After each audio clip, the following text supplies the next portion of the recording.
My spot me on this one. I should be good for about 6 to 7 reps. The top pros, they're not just big, but there's quality to the muscle. You know, you can see the detail. I don't need size. I have quality, but I need more of it, you know, across my entire body.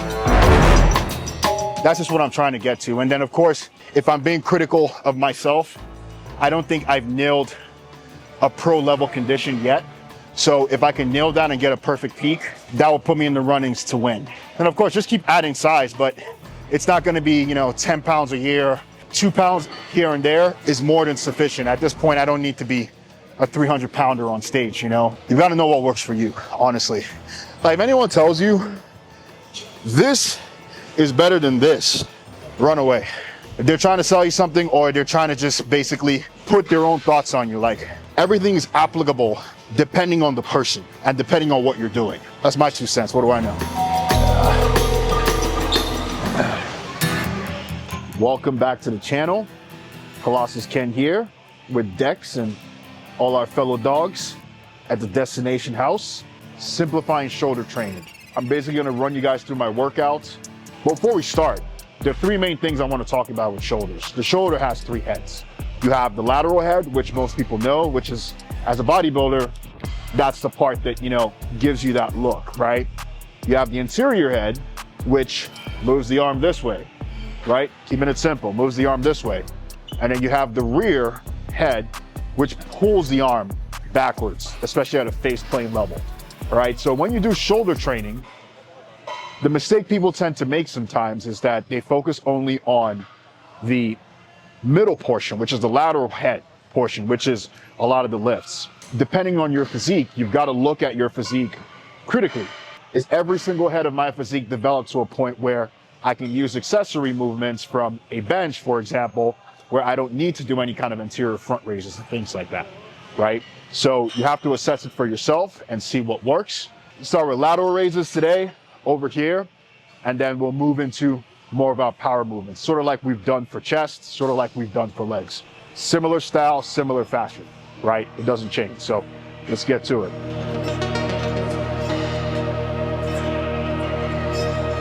For fly movements, just like chest flies, lateral raises, it's okay to go high rep range. You know, if you go 15, perfectly fine. Your first few sets, if you go 20, perfectly fine.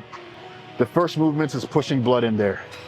So when you start going to those power movements, you're able to contract with as much force as possible with the muscles already activated. So I go a little bit instinctual with a lot of these, but usually I would start my minimum rep range starting as I start to escalate the sets is usually 12 reps. As I continue to get heavier, kind of like a ladder style.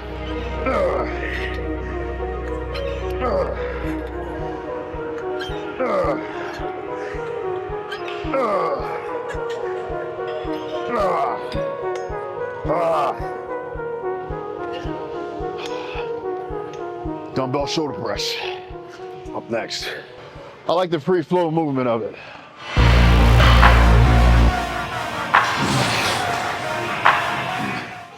The machine versus free weight thing, I will admit, since I moved more to machines for my back has exploded. You know, like I used to barbell row 3-4 plates, nothing. It's just what you're able to feel, you know? Some people biomechanically, like free weights may not allow them to contract or move or connect with the muscle the way a fixed movement will sometimes. I've mentioned it before, like taller people with squats.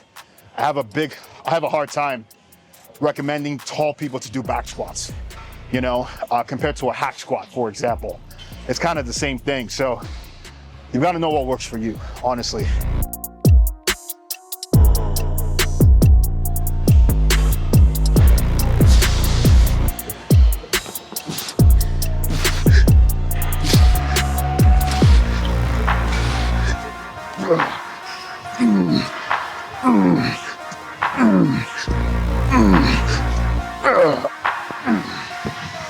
I always say good form first, you know?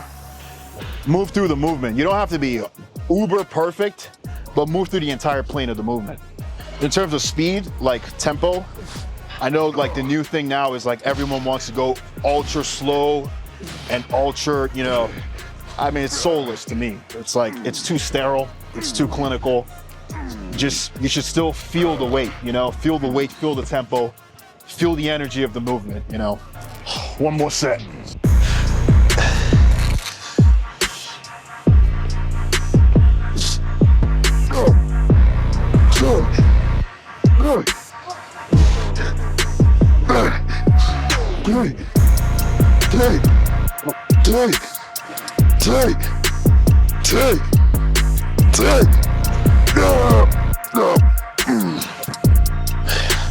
That was a good lift off.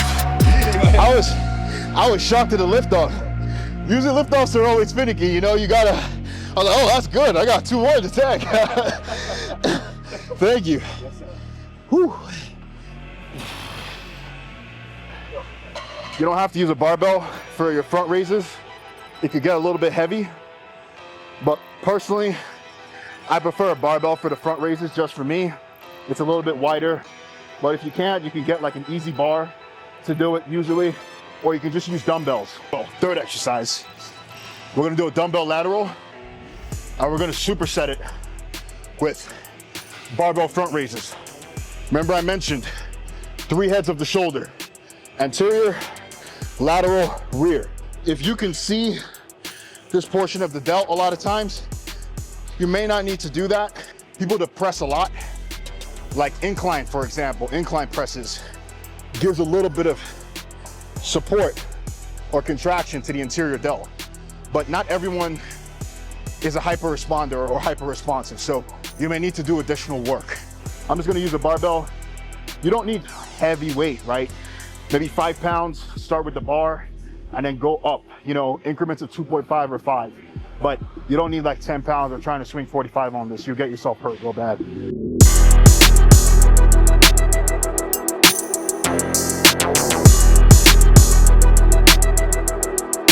When I was in college, my freshman year of college, and I got to my college gym, shout out Rutgers University, Cook Gym campus. The dumbbells only went up to 100 pounds. And I told myself, I was like, when I get to 100 pounds on this rack, I've made it. And then you get there, and then you're like, you look at yourself in the mirror and you're like, I look like shit, you know? I gotta keep going. And you keep going, and you keep going. Every level you get to, when you think you're there, there's always another frontier to tackle. You guys notice I'm going 20 reps on the laterals. I go higher reps on laterals, you know. If there's one thing you take from this video about shoulders, spam the fuck out of laterals. Spam it like it's your last breath. It's the #1 shoulder movement, not the pressing. The laterals will get you that width on your shoulders. So spam it. There are 2 things you can never not have enough of in bodybuilding: shoulders and arms. There's no such thing as too much shoulders, and there's no such thing as too much arms. Look at some of the guys with the most overpowering arms in bodybuilding. It has never affected their physiques in any way, or shoulders either, you know? So spam it as much as you can.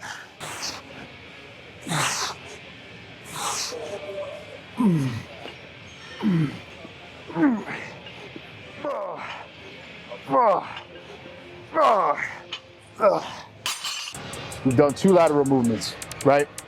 1 front delt movement. We've done 1 overall press movement. We got our second one. So 2 for each, and then 2 rear delt movements. That's what we're doing for shoulders. So the next is gonna be a Smith shoulder press.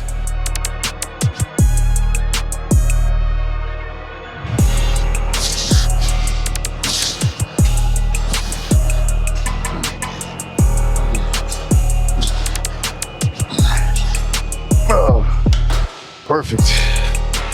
The biggest trick I would say is don't let the prep become the prevalent thing in your life is to just run in the background, like an app in the background, you know?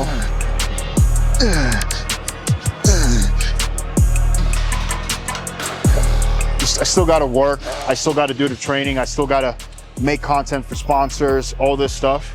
When it's on your mind 24/7, everything feels 100 times worse, you know? So the best thing is also to stay organized.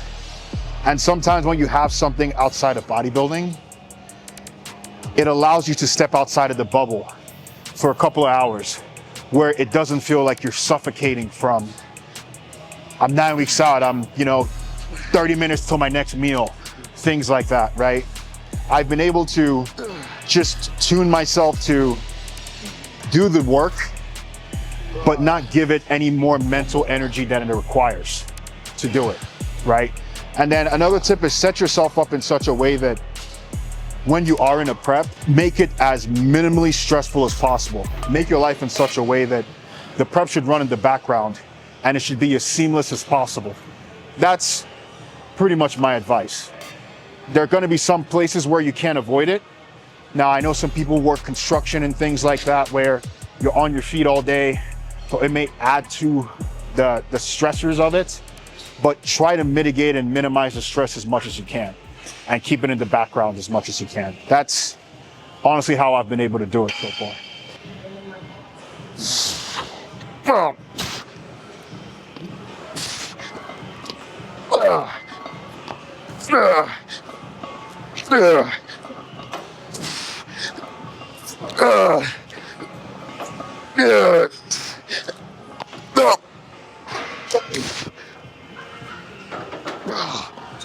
Fuck.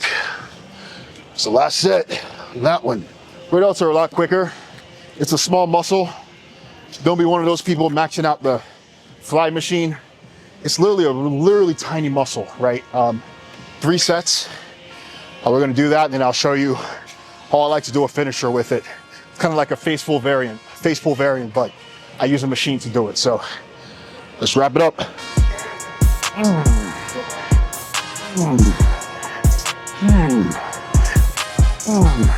At the pro level, right? Another thing is when bodybuilding is your only source of income, it's the only thing that puts food on the table, it becomes a much more stressful endeavor than it's meant to be. Bodybuilding should be fun. You should be looking forward to the gym. It shouldn't feel like work. For me, when I come to the gym is my escape. It's the time for me, it's my me time. Versus if this was like my main primary job all the time, then it's like, okay, I'm here. I need to make content. I need to train because, the placings matter, but if I come last tomorrow, lose all my contracts, I'm not gonna be homeless. You know what I mean? So there's a different level of pressure for someone who has to maintain that versus someone who has other things outside of bodybuilding. And bodybuilding, they're doing it because they love it, not because it's what puts food on the table. Set yourself up in a way that you can still give love to this thing without it becoming a stressor or becoming this cancer in your life, because it's what puts food on the table. The last movement we're gonna do is gonna be a rear delt row with the mega mass. So basically, we're essentially simulating a face pull, but we're basically taking out a lot of the momentum. We're pushing it into like a fixed plane. So essentially using a mega mass row, putting the seat a little bit lower, so I'm pulling a little bit on the same plane as the face. If you kind of see my back as I'm going, look at the rear delt there. If you're lower, you push in, your lats. You push out a lot higher. You see how that delt activates at that portion. That's what we're targeting, that little muscle right there. And then you want to hold the grip as wide as you can. Putting it a little bit in, you're going to try to use your back a little bit, as wide as you can. I almost use like 3 fingers towards the end. My pinky is completely off the handle. That's how wide I'm going on this. So if you have this mega mass in your gym, give it a try. It's really good for this movement. If you meet a Nigerian most of the time, they're either a doctor a lawyer, or an engineer. I happen to be the third, right? And there's a reason why. They always push you to education, and then they want you to strive to be at the highest form of it, right? But if you don't do education and pursue one of those, then you better be one of the best at whatever you pursue outside of that. Because again, like what I was saying before, it's more like if your hobby can sustain you, then you got to be one of the best at your hobby, right? But if it can't sustain you, then you got to do something that you can survive on. And it comes with its pros and cons. You know, the pros is like, obviously, when you get older, you're thankful for it. You're thankful that you get a good education and you're able to support yourself in certain ways. The cons of it for some people is that if you have a really, let's say you're a really creative person and you have like a hobby that you are really good at. I know a lot of people whose hobbies have died along the tribulations of this journey, you know, because there was just no belief by their parents, right? What's the name of that player from the Eagles that he got to the Super Bowl and his mom was like, he skipped medical school to do this. She didn't even know what the Super Bowl was, you know? That's a typical Nigerian parent, you know? She didn't even know what the Super Bowl was, dog. I hope you guys took a few pointers from this video. Like I said, 3 pointers. There's 3 heads to the shoulders. If you don't have full development at all 3, train all 3, right? Second, your lateral raises, spam them, spam them. It doesn't have to be 8 reps. Go 20, hell, go 30. Continue to spam them. And the third and final point, as I say every video, train the way you enjoy, okay? Put some soul into your training. Make your gym session something you look forward to, not something that you dread, okay? So with those 3 points, I hope you guys learned something for this video as always. And you can always find me at Colossus Ken on Instagram and of course on the Gas channel. So hope you guys have a good one. I'll see you guys on the next video. Take care.